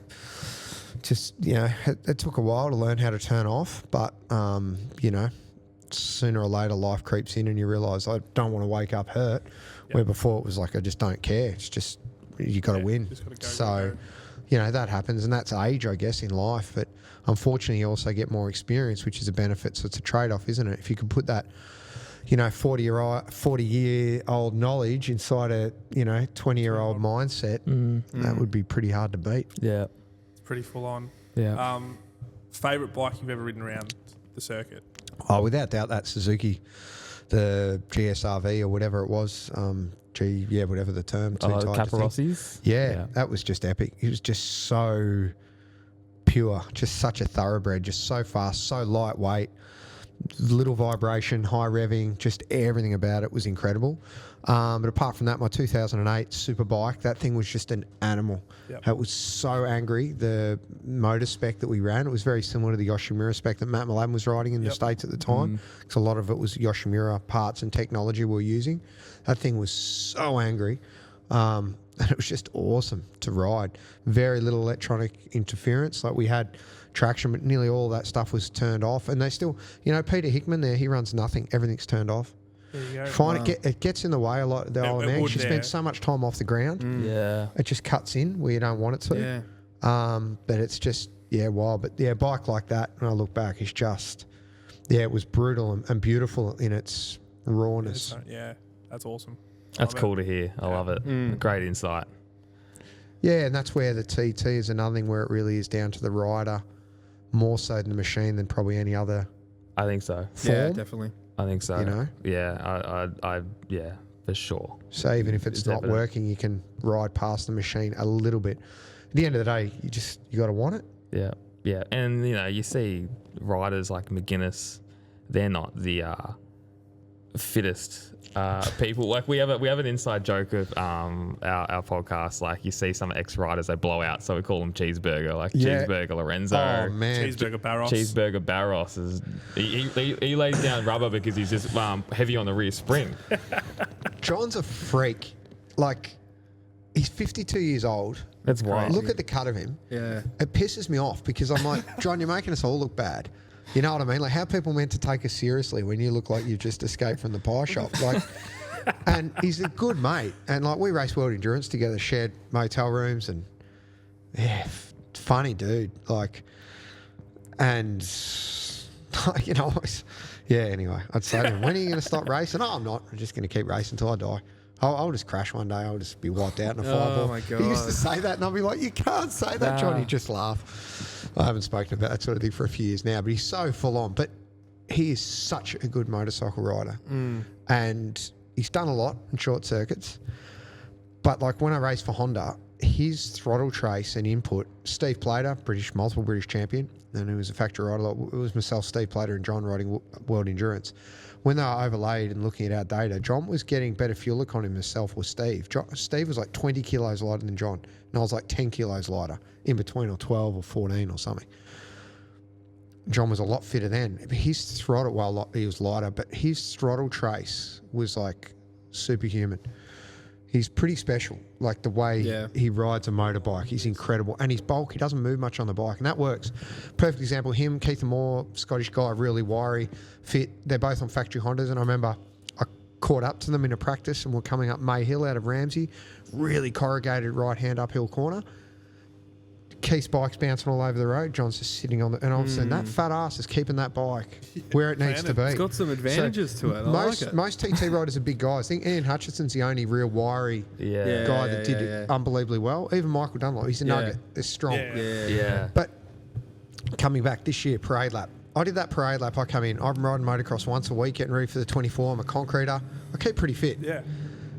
I'm still fit in my race leathers. I'm only 2 kilos, 3 kilos heavier than I was when I was riding for a living. Man, I was absolutely rooted. One lap on a brand new SP. Shit. I mean, I was probably hanging on and stressed out and, but I said to John, I had him at a chat show the next night, interview him. I was like, dude, I'm not pissing in your pocket. Like 52, your speed. But he had a couple of finishes just outside top 10 of British Superstock this year. Like, I mean, he still rides a lot, does all the factory testing. He's going to Japan, he's doing this, he's doing that, but he's still so fast. Yeah. Clearly. Ridiculous. Yeah, 100%. It's crazy. It's a great insight, actually. Yeah, it's really interesting. So that's Cheeseburger McGuinness. And then another time we're at Suzuka, Jason Halloran, Aussie, that's won British Championship. We're at Suzuka, it was myself, and Jace at the time, chiseled, young, was very young then, just ripped. Aspiring BSB rider, factory Honda rider, young, John, myself, somewhere in between the two. And like we came in over there, like we had a doctor with us or a physio, and they're like, John had the lowest core temperature. I couldn't believe it. Like, and when they were monitoring our... Superhuman, this guy. Yeah, he was. He was a freak. Maybe it's the Guinness. Yeah, and I remember Jason O'Halloran just like going, he's what? And John's there like, does that mean I can have 2 desserts? That's what he said. So like, that's just... But anyway, talking about how special he is. But yeah, I don't think anyone else, And So I got a chance, you're saying? I saw him this year in leathers. Looks like a bloody condom full of peanuts. And it's just like... But, we joke about it, but I shouldn't say it with disrespect because, I mean, how fast he still is just... No, that's for him right. to get back out there every year. Yeah, it's amazing. But that knowledge and hasn't stopped riding. But he even said himself, I'm glad they're not more than 6 laps. He goes, I'm blowing, mate, on that last lap. I'm like, who's not? That's fair. That's fair. Ride fit is a different fit as well. Being ride fit. Absolutely. Yeah. Absolutely. And even coming up to the 24, I normally, I ride the mountain bike a bit or paddle the kayak in the river or whatever. I don't do anything. I just ride. Just go out and just ride because that's all you need to. Mate's doing it this year for his first time and he's like, mountain bike. He's older than me, but he's super fit dude and climbs and does all this. He's action man, but I'm like, just ride the bloody motorbike, mate. Don't worry about anything else. Don't worry about crossing. Just ride and ride and ride because that's all you're going to be doing. Yeah. Saddle time. Yep. Now, Cam, thank you for coming on. Really appreciate it. What a chat. That was amazing. unreal. Incredible. Now, it wouldn't be a Republica episode if we don't at least hand over a gift. So I've got a special little gift for you. One of one. One of one. Always one Thanks of one. thanks to Stace from HJC. Oh, no way. As always. How cool is this? Thank you very much. Thank you so much, Stacey from McLeod Accessories, HJC Australia. Oh, thank you very much. Yep. I was wearing HJC back in the day in Asia. They're a good lid. Yeah. Open it up. Hang on. Let me do it for you. Need 3 arms. But no, thanks for having us on, guys. No, I really appreciate it. It's obvious how much I hate a yarn, but I enjoy a chat. And when I get talking about the TT, I'm pretty passionate about it. The passion we is love it. amazing. Yeah. No, anyone that wants to go, said I work, sort of shameless plug, Sportsnet. They're an Aussie-based, Melbourne-based tour company, specialise in, World Cup and big events. But I've been working with them 10 years now on their TT tours. Oh, that is factory. Got the black and got your mugs on the front of it. Yep. How am I meant to see through that? Personally Personally signed. Oh, with a memento on the That's top. a collector's item. Yeah, so Thanks, yeah. boys. We don't That's want you to really write cool. it. I've got a helmet collection at home that'll go up on the. Oh, thanks, Beautiful. mate. shelf. Left you a little Appreciate it. message. Now, where can we watch and where can the listeners watch this South Australian 24-hour race? We need to know. Look up South Australian 24-hour trial. I think it's the Hardy sponsoring Hardy 24-hour trial. But if you Google 24-hour trial, Yep. you'll find it online. There's live timing and there'll be updates, and I'll be on my own social media doing posts during the night and with the lead up. So yeah, it's a wacky event. But if you ever want a camping trip and some it doesn't get more grassroots. Yeah. And Australia's so cool that we've still got some really cool. Yeah. Probably a bit like Target, Tasman. We've got some really iconic different stuff, and unfortunately it all seems to be disappearing over the years. But this year's the 100th anniversary. So good. And what's the concreting business? Just me. Just look me up on I don't even just Cam the Concreter. It's Cam the Concreter. Yep. Get your driveway done, everyone. Yep. I'm sure it Yeah. needs If to you be want, done. do plenty of exposed aggregate and Oh, decorative we like the finish exposed and all ag. that. Yeah, yeah, we everyone love does that. these days. Yeah, we love that. You'd be all over it. Oh yeah, Even more that can go wrong. got to put the green in and Yep. spray it off, and But I love it. So That's good. And it's amazing how many. Yeah, as I said, you meet motorsport people. Yeah. In general, they're good people. You've Yeah. always got more in common than just motorsport. Yeah. And that's Yeah. what I love about it. Why so many of our customers end up being it. But as I said, sports. If anyone wants to go to the TT, just go. They're a great way of doing it. But if not, do it yourself. So many people go, oh, I want to go. I hear yourselves saying it, guys. But do it because I reckon about 90% of the people that I know have gone back again. Yeah. Well, your dad's gone twice. Yeah, my hasn't old man went twice. Yeah, he loved it. To me, I'm not a religious person, but it's like Mecca. he? you know? Yeah. It's like a holy pilgrimage. You go there. It's not just the racing. People all around the world, and everyone you bump into. You just be in a bar, you bump into a German. Oh yeah, I've been since my grandfather. You bump into someone from England, France, other Australians, whatever. It's just, there's so much more there, and everyone's got a story. I think my old man tied you up at one point, and the old man when he was last there and having a good chat to you. I think my uncle as well. So Yeah, Dave awesome. Superbike Shaw. Dave Superbike Shaw, shout out. He would have told you all about himself. So That's the weirdest thing. You meet people over there, and you met them from home, or you haven't, and you don't know where. Dave. And when you're there, all you're thinking about is the track or the race. So you're just like, It's it's interesting. He was telling me today, but we will wrap up. But we had a poster since I was a kid. We had a poster of you signed in our garage wall. awesome. Yeah, No way. I'll have to get a photo we'll up. put it up. We'll clip it in. Yeah, it was. You would have only probably been about 10 years old then. I was 100% in primary school. Yeah, time passes quickly. Dynabike. Yeah, no way. Back in the day, Dave Dynabike. He's still going. Yeah, there you go. Yep. See, there's a plug for you. That's, he's a great guy, and I wrote that bike off, and they still gave me another bike to race. Yeah, no, that was that was first year racing a superbike in Australia, which was remember it when you There you never go. forget your first year on a superbike. I like it. I love it. Amazing chat. Thanks, Cam. On that note, let's go. Yeah, love Thanks, it. Cam. Thanks, Cheers, mate. boys, for Thanks, having Cam. us on. All good, Absolute mate. ripper. No Awesome. worries. Hooroo.